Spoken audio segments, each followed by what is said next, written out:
कोकिला की बहू रेशमा सुबह सुबह जब अपनी सास कोकिला को चाय देने उसके कमरे में पहुंचती है तो वो देखती है कि उसकी सास नाक में उंगली कर रही थी। माँ जी ये क्या कर रही है? छी छी, हे प्रभु कितनी पापी सास है मेरी। अरे बहू, तू वहाँ क्या खड़ी है? अंदर आ, कब से मैं चाय का इंतजार कर रही थी। जी माँ जी, ये आपकी चाय और ये टोस्ट खा लीजिए, मैं खाना बनाने जा रही हूँ। अब रेशमा कंबल में बैठी अपनी सास कोकिला को चाय तो दे देती है, लेकिन वो सोचती है कि उसकी सास अब उठकर हाथ धोएगी, लेकिन वो ऐसा नहीं करती। कोकिला तो बिस्तर में ही अपना हाथ पोंछ लेती है और ये देखकर रेशमा हैरान रह जाती है। ये क्या था? माँ जी ने बिना हाथ धोए खाना शुरू कर दिया और अपना हाथ बिस्तर से पहुँचा। ई अरे बहू, कहाँ है तेरी सास? जरा उसे कह कमली आई है। माँ तो अपने कमरे में, आप भी जाइए उनके कमरे में, मैं आपके लिए चाय लेकर आती हूँ। अरे बहू, सर्दी में चाय का मजा ही कुछ और है, ले आ ले आ। अब रेशमा थोड़ी देर बाद अपनी पड़ोसन के लिए चाय तो लेकर आती है, लेकिन कोकिला अपनी बहू को कमली को चाय देते हुए देखकर कहती है, मैंने तो बहू अपनी चाय पी ली, लेकिन उसमें चीनी कम थी और कमली को भी तेज चीनी वाली चाय पीना पसंद है। तू एक काम कर, तू थोड़ी सी चीनी ले आ, वो ऊपर से मिला लेगी।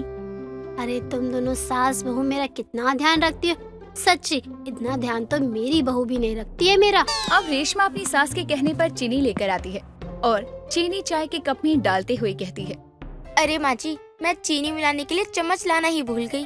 अरे तो इसमें कौन सी बड़ी बात है, इतना नहीं सोचना चाहिए, इतने में तो तेरी चाय भी ठंडी हो जाएगी। माँ जी ये क्या किया आपने? अरे तू बेफिक्र रह, मेरा हाथ नहीं जलने वाला। ले कमली, अब पी ले। रेशमा ये सब देखकर वहाँ से चली जाती है और वो फैसला करती है कि वो अपनी सास के हाथों का कुछ भी नहीं खाएगी। अब देर शाम कमली और कोकिला बाजार जा रहे होते हैं। तभी कोकिला अपनी बहू से कहती है, बहू, हम बाजार जा रहे हैं, तुझे भी साथ आना है तो चल सकती है। वैसे तो मुझे कुछ लेना नहीं है, लेकिन चलती हूँ माँ जी, मेरी चप्पल टूट गई है ना, वही ले आऊंगी। हाँ हाँ बहू चल, जो लेना है वो ले लियो।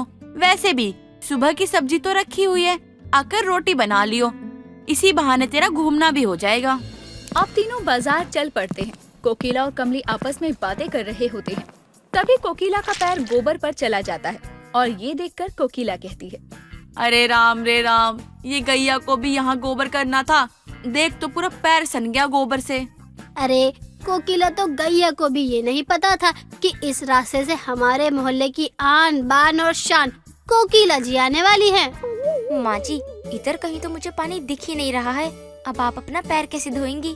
अरे बहू छोड़ ना पानी को, इसे तो मैं अपने हाथों से साफ कर दूंगी। मैंने शादी से पहले खूब गोबर उठाए हैं, इसे तो मैं हाथ से ही साफ करती हूँ, अभी तो देख। इतना कहकर कोकिला अपने हाथों से ही पैर पर लगे गोबर को हटाने लगती है। ये देखकर आसपास से गुजर रहे लोग भी अब कोकिला का मजाक बनाते हैं और हंसते हुए वहाँ से गुजरते हैं। अरे ये गांव के गाय भैंस का गोबर नहीं जो चारा खाते हैं, ये शहर की गाय भैंस का गोबर है जो अनाज खाते हैं, उनके गोबर से भी बदबू आती है। दूर हो बहू कोकिला से, तूने तो अपने साथ हमारा भी क्या मजाक बनाया है कोकिला। राम रे राम, हाथों को देख कैसे गोबर में सन गया है। माँ जी आप घर जाइए, मैं सब्जी लेकर आती हूँ, जाकर आप नहा लीजिए। अरे बहू धत, इसके लिए भी नहाना पड़ेगा क्या? तू भी कैसी बातें करती है। ये बोलकर अब कोकिला गोबर से सना अपना हाथ अपनी ही साड़ी से पोंछ लेती है और ये देखकर रेशमा का दिमाग ठनक जाता है। कोई इतना पापी कैसे हो सकता है? मैं तो माँ जी के हाथों का कुछ भी न खाऊं, और तो और इनका बर्तन भी घर जाकर अलग कर दूंगी। कोकिला, तू सच में उम्र के साथ बुढ़िया तो हो ही रही है, साथ में पापी भी होती जा रही है। अब कोकिला बाजार से सब्जी लेती है और उसी हाथ से गोलगप्पे खाती है और तो और घर आकर बिना हाथ पैर धोए ही कंबल में घुस जाती है। माँ जी हाथ पैर तो धो लिया होता, आपके बिस्तर से बदबू आएगी। माँ जी ना आप नहाती हो, ना आप खाने के बाद हाथ धोती हो, और तो और आज तो हद ही हो गई। माँ जी ऐसे कौन करता है? बहू सब चलता है, और इस सर्दी में तो पानी से दूर ही भागती हूँ, तुझे भी पता है इस बात का। रेशमा भी अब अपनी पापी सास से परेशान थी और वो कुछ कर भी नहीं सकती थी। ऐसे ही समय बीत रहा था, लेकिन कोकिला की आदतों में कोई सुधार नहीं था।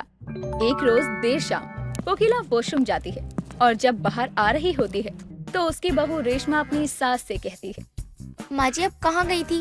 कब से आपको मैं ढूंढ रही थी और कमली काकी भी आपको ढूंढने आई थी।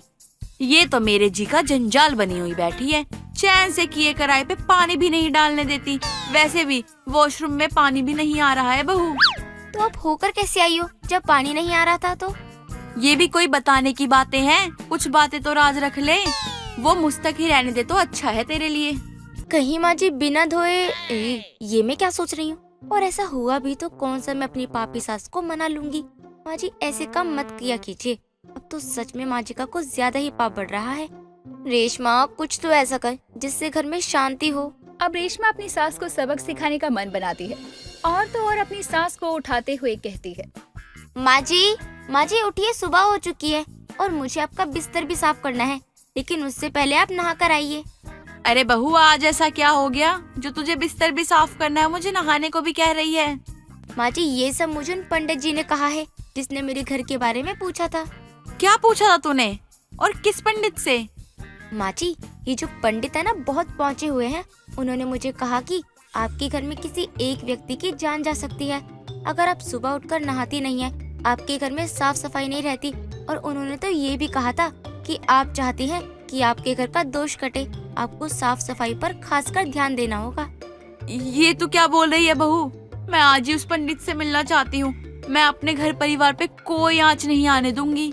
बस माँ जी अगर आप चाहती है ना कि हमारे घर पर कोई संकट न आए तो अब आप बिस्तर छोड़ दीजिए, मैं चादर बदल देती हूँ और आपको नहाना भी पड़ेगा। अभी नहा लेती हूँ बहू, तू कहे तो पूजा भी शुरू कर दूँ। माँ जी ये सब आपके मन के ऊपर है, लेकिन अगर आप ये पहले से कर रही होती ना तो शायद ये संकट हमारे घर में कभी नहीं आता।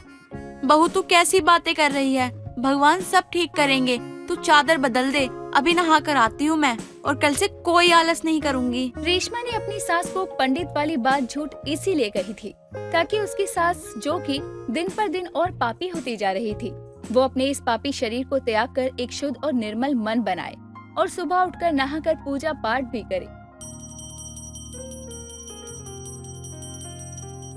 अरे ये क्या कोकिला, जो मैं देख रही हूँ वो सच तो है ना? हाँ आप जो भी देख रही हो ना वो एकदम सच है। वैसे भी माँ जी का आजकल पूजा में बहुत मन लग रहा है। अरे वाह, क्या बात है कमली, आज तो तू इतनी बदली बदली है और तुझे इतना बदला बदला देखकर मुझे तो बहुत अच्छा लगा। मेरी आंखें तृप्त हो गई क्योंकि तू कितनी पापी रही है ये बात मुझसे अच्छे कौन जान सकता है। ये ले प्रसाद देख, ये सब मेरे घर परिवार के लिए ही कर रही हूँ मैं। चल ये तो बहुत अच्छी बात है, मुझे तुझसे ये उम्मीद नहीं थी कि तुझ में इतना बड़ा बदलाव आ जाएगा, लेकिन अब तेरा ये बदलाव देखकर मुझे ही सबसे ज्यादा खुशी हो रही है। अब तू ऐसे ही रही हो अपने परिवार के लिए। देर से ही सही, लेकिन कोकिला की बहू अपनी पापी सास को काफी हद तक सुधार देती है। कमला पुराने ख्यालातों की थी जो अपनी बहू शिल्पा को हमेशा घूंघट करने, ससुर के पास खड़े होने, उनसे बात करने जैसी चीजों से रोका टोका करती रहती थी, जिसे बताने का अंदाज ही खासी कर के बताना था कि बहू घूंघट कर ले, तेरा ससुर आ गया है। एक रोज शिल्पा पोछा लगा रही थी कि तभी उसका जेठ महेश आ जाता है और पास में कमला बैठी हुई थी, जो अपनी बहू के सर पर घूंघट ना देखकर अपनी बहू से खांसते हुए कहती है, बहू जरा किचन में चले जा, महेश आया है, उसे अपने कमरे में जाना है।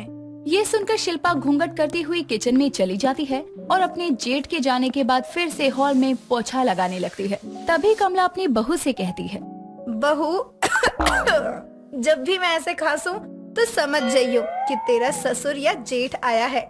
माँ जी ऐसा क्यों? पापा जी और जेठ जी ज्यादा गुस्से वाले हैं क्या? नहीं बहू, वो तुझसे बड़े हैं तो घूंघट में तो रहना ही पड़ेगा ना। ये देखकर उसकी सास ने खासा, वैसे ही शिल्पा घूंघट करती है। तभी उसके साड़ी के पल्लू में आग लग जाती है, जिसे देखकर शिल्पा चिल्लाने लगती है और अपना घूंघट हटा लेती है। और ये देखकर कमला अपनी बहू से कहती है, बहू जरा साइड हो जा। ये बोलकर शिल्पा अपनी साड़ी में लगी हुई आग को बुझाती है, जो कि बहुत कम थी। लेकिन ये देखकर कमला को बहुत बुरा लगता है कि उसकी बहू ने अपने जेठ के सामने अपना घूंघट हटा लिया, जिस पर वो अपनी बहू से कहती है, बहू ये तू क्या कर रही है? तुझे अपने कमरे में जाकर अपना घूंघट हटाना था ना। माँ जी आपने तो हद कर दी है। मेरे कपड़े में आग लगी हुई थी और आप कह रही थी ये आग लेकर मैं अपने कमरे में जाऊँ और आराम से अपना घूंघट हटाऊं। जिस पर वो अपनी बहू से कहती है, बहू, आज तो मैं कुछ नहीं बोलूंगी क्योंकि तेरे घूंघट में आग लग गई थी जल्दबाजी में, लेकिन आगे से ध्यान रहे अपने ससुर और जेठ के सामने ऐसा दोबारा ना हो। किसी दिन माँ जी अपनी खांसने की आदत की वजह से और अपने पुराने ख्यालातों की वजह से ना मुझे मरवाएंगी। लेकिन हर वक्त अपनी बहू पर नजर रखने वाली कमला पूरे दिन में अपने बड़े बेटे और अपने पति को देखकर अपनी बहू शिल्पा को घूंघट करवाने के लिए 100 बार से ज्यादा खांसती रहती थी।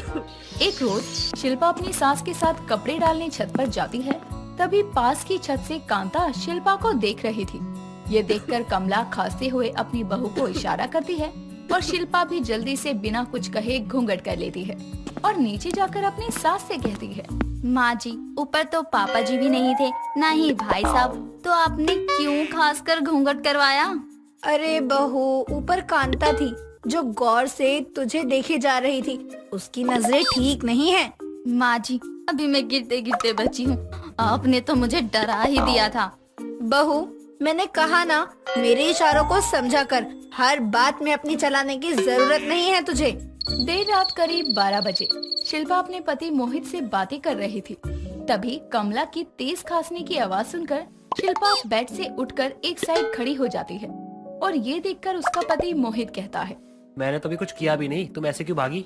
माँ जी की खांसने की आवाज से मैं खड़ी हुई, जरूर पापा जी या भाई साहब आ रहे होंगे।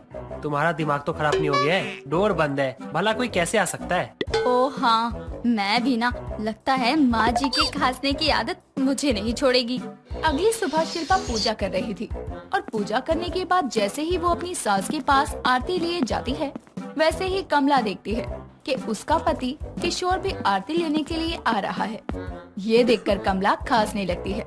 तभी शिल्पा घूंघट कर लेती है और जैसे ही शिल्पा घूंघट करती है, वैसे ही आरती की थाल कमला के ऊपर गिर जाती है और कमला की साड़ी में आग लग जाती है, जिसे देखकर कमला अपनी बहू से कहती है, बहू, तुझसे एक काम भी ढंग से नहीं होता, तेरा मैं क्या ही करूं।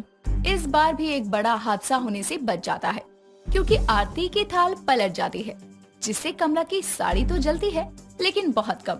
इस बार तो शिल्पा अपनी सास के इस खांसने से बहुत ज्यादा परेशान हो गई थी, क्योंकि जैसे ही वो खांसती वैसे ही कुछ न कुछ हो जाता। एक रोज कांता शिल्पा के घर चीनी मांगने के बहाने से आती है और शिल्पा को देखकर कहती है, बहू, तेरी सास कहीं नजर नहीं आ रही, कहीं गई है क्या? नहीं आंटी जी, माँ जी नहीं है, वो मार्केट गई हुई हैं। आपको कुछ काम था क्या? नहीं बहू, तेरी सास होती है तो तुझसे बात ही कहाँ हो पाती है। जी आंटी जी, काम ही इतना होता है और कहीं आना जाना भी नहीं होता, तो हमारी बातें भी कम होती हैं। बहू, मुझे थोड़ी चीनी दे दे, चाय बनानी है, चीनी खत्म हो चुकी है। जी आंटी जी, अभी देती हूँ। जैसे ही शिल्पा चीनी देने लगती है, वैसे ही कांता शिल्पा से कहती है, बहू, तुझसे एक बात पूछनी थी। हाँ आंटी जी, क्या बात है? मैंने सुना है तेरी सास को टीवी की बीमारी है। क्या माँ जी को टीवी जैसी लाइलाज बीमारी हो गई है और माँ जी ने किसी को बताया भी नहीं? अच्छा, कहीं वो छुपा रही होगी ये सबसे बात। अच्छा किया आंटी आपने बता दिया, मैं घर में सबको बताती हूँ कि माँ जी को टीवी हो गया है। उसका जल्दी से जल्दी इलाज करवा, वरना उसको कुछ हो न जाए। कुछ देर बाद कमला घर आती है और शिल्पा को आवाज लगाकर पानी मांगती है। वैसे ही शिल्पा अपनी सास से चिढ़ते हुए उसको देखकर कहती है, माँ जी, मुझे पता है आपको क्या हो रहा है। तो पानी लाना, तुझे पता तो है। ये देखकर कि उसकी सास की सांस चढ़ रही है, शिल्पा अपने पति को कॉल करती है और सब बता देती है। तभी कुछ समय बाद मोहित घर आकर अपनी माँ से कहता है, माँ, आपको पता है सब आपसे कितना प्यार करते हैं, आपको कुछ हो रहा है क्या? आपकी तबीयत तो ठीक है? तुझे क्या हुआ? ऐसी बहकी हुई बातें क्यों कर रहा है तू? माँ, आपको पता है ना, आपसे सभी बहुत प्यार करते हैं, और अगर आप हमसे कुछ छुपा रही हो तो प्लीज हमें बता दीजिए। बेटा, मैं एकदम ठीक हूँ, तू टेंशन ना ले। लेकिन सबको जब ये पता चलता है कि कमला को टीबी हो गई है, तो हर कोई कमला से दूर रहने लगा था। यहाँ तक कि कमला के बर्तन भी अलग करवा दिए गए थे। एक रोज कमला अपने बड़े बेटे महेश को कहती है, महेश, सुन, तुझसे कुछ सामान मंगवाना था, तू मार्केट ही जा रहा है ना? तभी दूसरी साइड से शिल्पा को देखकर कमला खांसने लगती है और महेश सोचता है कि माँ का टीवी फिर उखड़ आया है और वो अपनी माँ से कहता है, माँ, मैं बाद में मिलता हूँ, मुझे अभी कहीं जाना है। ना जाने सबको क्या हो गया, हर कोई मुझसे दूर दूर रहने लगा। आखिर ना जाने लोग मुझसे दूर रहने की कोशिश क्यों कर रहे हैं। थोड़ी देर बाद कमला कांता के पास बातें करने जाती है। वैसे ही कांता कमला से कहती है, कमला तू थोड़ा दूर रहकर ही बात कर। क्यों, ऐसा क्या हुआ जो तू ऐसे बोल रही है? क्यों मजाक कर रही है? टीवी है ना तुझे, तू तो बाहर भी क्यों निकल रही है? अपने साथ सबको बीमार करेगी क्या? राम राम राम, मुझे और टीवी? तुझे किसने कह दिया? मुझे तो विमला बता रही थी कि कमला को टीवी है, रात भर खांसती रहती है। उस विमला की बच्ची को और कुछ नहीं सूझा जो उसने मुझे टीवी का मरीज बना दिया। बता, इसलिए मैं तेरे घर भी नहीं आ रही थी कि तू बीमार है। मैं कहाँ तुझसे मिलने आऊँ? कमला ये सुनकर अपने घर आती है और अपनी बहू से कहती है, अच्छा बहू, तो तुझे भी लगा कि मुझे टीवी की बीमारी हो गई है, बल्कि तेरी वजह से मुझे ये खांसने की आदत पड़ी है। इसने तो मुझे पूरे मोहल्ले में बदनाम कर दिया है। तो माँ जी, आपको कोई टीवी नहीं है? ना बहू ना जाने ये विमला और कांता ने क्या क्या कहा होगा सबसे। इस तरह सास के खांसने की आदत ने उसे पूरे मोहल्ले में टीबी का मरीज बना दिया था। 20 साल का कार्तिक अपनी माँ कंचन और पिता सुरेश का एक लौता बेटा था। एक रोज कॉलेज से आते समय वो मार्केट से लौट रही वैशाली नाम की औरत से टकरा जाता है, जिससे वैशाली के हाथ से सब्जियों का थैला छूटकर गिर जाता है। तो कार्तिक सब्जियों को उठाते हुए कहता है, माफ कीजिएगा, मेरी वजह से ये सब फैल गया। कोई बात नहीं बेटा, तुमने जानबूझकर नहीं किया। फिर भी गलती तो मेरी ही है ना, मैं ये सब उठा लेता हूँ। ओह नो, आधी सब्जियां तो नाले में भी गिर गईं। मैं बिना थोड़ा देखकर चल लेता तो क्या हो जाता। जो होना था हो गया बेटा, कोई बात नहीं। कोई बात कैसे नहीं आंटी, आप कहाँ जा रही हैं? मुझे बताइए, मैं आपको टैक्सी से छोड़ देता हूँ। कार्तिक कहता रहता है और विशाली उसे ममता भरी आंखों से देखने लगती है और उसके ज्यादा कहने पर वो उसे मना नहीं करती और उसके साथ टैक्सी में बैठकर अपने घर जाती है, जहाँ वो प्यार से उसके सर पर हाथ रखकर उसे आशीर्वाद देती है। तो कार्तिक को बहुत अच्छा एहसास होता है, जिसके बाद वो वहाँ से चला जाता है। कुछ देर में जब वो घर पहुँचता है तो घर पहुँचकर अपनी माँ कंचन को ये सारी बातें बताता है, जिसे सुनकर वो कहती है, देख बेटा, किसी की मदद करना अच्छी बात है, लेकिन अनजान लोगों से दूरी बनाए रखा कर। मम्मी, मैं छोटा बच्चा नहीं हूँ, इस घर का इकलौता वारिस हूँ जो 20 साल का हो चुका है और जल्द ही पापा के बिजनेस में उनकी हेल्प भी करने वाला हूँ। हाँ, क्यों नहीं, लेकिन उसके लिए समझदारी भी तो होना जरूरी है, जिसकी तुझ में अभी बहुत ही कमी है। ऐसा कुछ नहीं है, मुझ में इतनी समझदारी है कि वो अनजान औरत भी मुझे इतने प्यार से आशीर्वाद दे रही थी कि मानो कोई अनजान नहीं, मेरी अपनी माँ हो। कुछ भी बोलता है, तेरी माँ मैं हूँ, समझा? इतना कहकर कंचन गुस्से में वहाँ से चली जाती है। कार्तिक को समझ नहीं आता कि कंचन अचानक इतना गुस्सा क्यों हो गई। समय बीतता है, सब अच्छा चल रहा होता है। तभी एक रोज कार्तिक अपने परिवार के साथ बाहर लंच पर जाता है, तो वही औरत वैशाली उसे वहाँ दिखाई पड़ती है। तो वो उसे आवाज लगाकर अपने पास बुलाता है। वैशाली को देखकर कंचन हैरान रह जाती है और कार्तिक का हाथ पकड़कर उसे वहाँ से ले जाती है। वैशाली भी उनके पीछे पीछे घर आती है। तो कंचन कार्तिक को उसके कमरे में भेजकर वैशाली से कहती है, तुम यहाँ क्यों आई हो? मैं बस कार्तिक को एक बार अपने गले से लगाना चाहती हूँ, बस एक बार। अब तक उसे दूर रहकर ही बड़ा होते देखा है। कंचन शांत हो जाओ। वो भी क्या?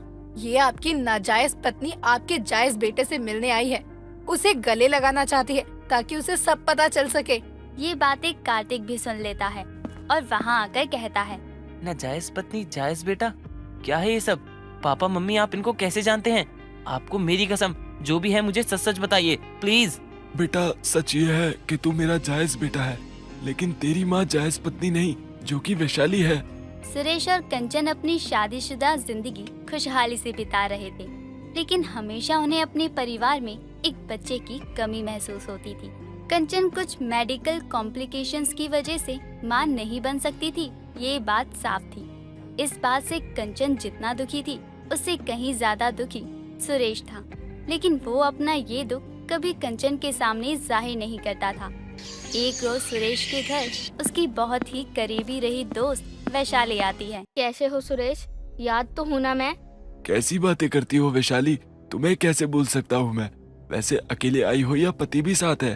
तुमने क्या सभी को अपनी तरह समझा है? अरे तुम्हारी शादी हो गई तो क्या सबकी शादी हो जाएगी? दोनों की बातें चल ही रही होती हैं कि तभी वहाँ पर चाय लेकर कंचन आती है और दोनों को टोकते हुए कहती है, क्या बात करते हैं आप भी? वैशाली कब से खड़ी है, उसे बैठने को भी नहीं कहा आपने। वैशाली तुम बैठो और चाय पियो, मैं अभी गर्मा गर्म नाश्ता बना कर लाती हूँ। अरे नहीं नहीं कंचन, मुझे सुरेश से कुछ सलाह लेनी थी, तो बस यही काम है। तुम मेरी खातिरदारी की चिंता मत करो। आए दिन वैशाली का सुरेश के घर आना जाना लगा ही रहता था और वैशाली भी सुरेश की इस दिक्कत को जानती थी। कुछ दिनों बाद सुरेश और कंचन एक डॉक्टर के पास जाते हैं तो डॉक्टर उन्हें सैरोगेसी के बारे में बताते हैं, जिसे सुनकर कंचन के मन में एक आशा की किरण जागती है। लेकिन इस टेंशन के अलावा सुरेश पर अपने बिजनेस को लेकर भी काफी टेंशन थी, जिसके चलते वो एक बार में जाकर ड्रिंक करने लगता है और बहुत ज्यादा पी लेता है। वो बार से नशे में चूर होकर निकलता है तो वहाँ से अपनी एक सहेली के साथ गुजर रही वैशाली उससे टकरा जाती है। सुरेश तुम यहाँ, वो भी ऐसे लड़खड़ाते हुए? जिसकी जिंदगी लड़खड़ा गई हो वो खुद कैसे सीधा चल सकता है। तुम्हारी ऐसी हालत मुझसे नहीं देखी जा रही। तुम ठीक हो ना? घर चलो। वैशाली जैसे तैसे नशे में चूर सुरेश को उसके घर लेकर जाती है, लेकिन उसकी पत्नी वहाँ नहीं होती। तभी वो सुरेश को उसके कमरे में लेकर जाती है और उसे बेड पर बैठाकर वहाँ से जाने लगती है। लेकिन तभी सुरेश नशे में उसे अपनी तरफ खींचता है और उसके करीब आकर वैशाली के दिल की धड़कनें और भी तेज हो जाती हैं और दोनों ना चाहते हुए भी एक दूसरे में खो जाते हैं। सुबह जब सुरेश की आंखें खुलती हैं, तो वो वैशाली को अपने साथ देखकर चौंक जाता है और कुछ देर में वैशाली उसके घर से बिना कुछ कहे ही चली जाती है। इस बात को हुए 1 महीना बीत जाता है। इस बीच वैशाली सुरेश के घर फिर कभी नहीं आती। एक रोज जब सुरेश कंचन की तबीयत खराब होने पर उसे हॉस्पिटल लेकर जाता है, जहां कंचन डॉक्टर के पास होती है, तभी सुरेश को वहां वैशाली मिल जाती है, जो उसे अनदेखा कर जाने लगती है। तभी एक नर्स पीछे से उसे आवाज लगाकर कहती है, वैशाली जी रुकिए, ये आपकी प्रेगनेंसी की रिपोर्ट है। आप डॉक्टर के पास ही भूल आई थी। Pregnancy report? ओह, तो आप इनके पति हैं, आपको इनका अच्छे से ख्याल रखना चाहिए। इतना कहकर नर्स वहाँ से चली जाती है और सुरेश वैशाली से कहता है, तुम माँ बनने वाली हो, ये हमारा बच्चा है ना? उस रात के बाद मुझे कुछ समझ नहीं आया सुरेश, लेकिन 2 हफ्ते पहले ही मुझे प्रेगनेंसी का पता चला और मैंने इस बच्चे को जन्म देने का फैसला लिया है। लेकिन ये बच्चा मेरा भी है वैशाली। उनकी ये बातें कंचन भी सुन लेती है और हैरान होकर कहती है, तुम्हारा बच्चा? यानी वैशाली तुम्हारे? कंचन देखो, शांत हो जाओ, मैं तुम्हें सब बताता हूँ। आप क्या बताएंगे? मैं सब कुछ सुन चुकी हूँ। आप मुझे इस तरह धोखा देंगे, मैंने ये कभी उम्मीद भी नहीं करी थी। कंचन गुस्से में वहाँ से घर चली जाती है। सुरेश और वैशाली भी वहाँ पहुँचते हैं और उसे सब कुछ सच सच बताते हैं। सब कुछ सुनकर कंचन रोने लगती है और दोनों की जिंदगी से जाने का फैसला करती है। लेकिन सुरेश कंचन को खोना नहीं चाहता था। ये देखकर वैशाली कहती है, कंचन, भले ही तुम इस रिश्ते को नाजायज कह सकती हो, लेकिन ये बच्चा जायज है। इस बच्चे को भले ही मैं जन्म दूंगी, लेकिन ये माँ तुम्हें ही कहेगा। उसकी बात सुनकर कंचन सोच में पड़ जाती है, लेकिन बच्चे की बात सुनकर कहीं ना कहीं उसे लगता है कि उसकी बरसों की मुराद पूरी हो गई हो, जिसके चलते वो अपने मन में कहती है, इस बच्चे के कारण मेरी माँ बनने की तमन्ना तो पूरी होगी और मुझे इस समाज में बांझ होने के ताने तो नहीं सुनने पड़ेंगे। ये सब सोचकर वो अपने पति को दूसरा मौका देती है और वैशाली की बात भी मान लेती है। इस तरह धीरे धीरे 8 महीने का समय गुजर जाता है और वैशाली एक प्यारे से बच्चे को जन्म देती है और उन्हें सुरेश कंचन को सौंप देती है। और इस तरह कंचन अपने पति की नाजायज पत्नी के बेटे को अपना जायज बेटा मानकर उसकी परवरिश करती है। और पिछले 20 सालों से मैं इस सच्चाई से अनजान रहा। बेटा, मैं बस तुझे एक बार गले लगाना चाहती थी, इसलिए खुद को रोक नहीं पाई। और उस समय मैं नहीं चाहती थी कि तुझे नाजायज औलाद कहे, इसलिए मैं तुझे इन्हें सौंप कर चली गई। ये सब जानकर कार्तिक को झटका जरूर लगता है, लेकिन वो वैशाली को गले लगाकर उसकी इच्छा भी पूरी करता है। साथ ही उससे फिर कभी ना मिलने को भी कहता है।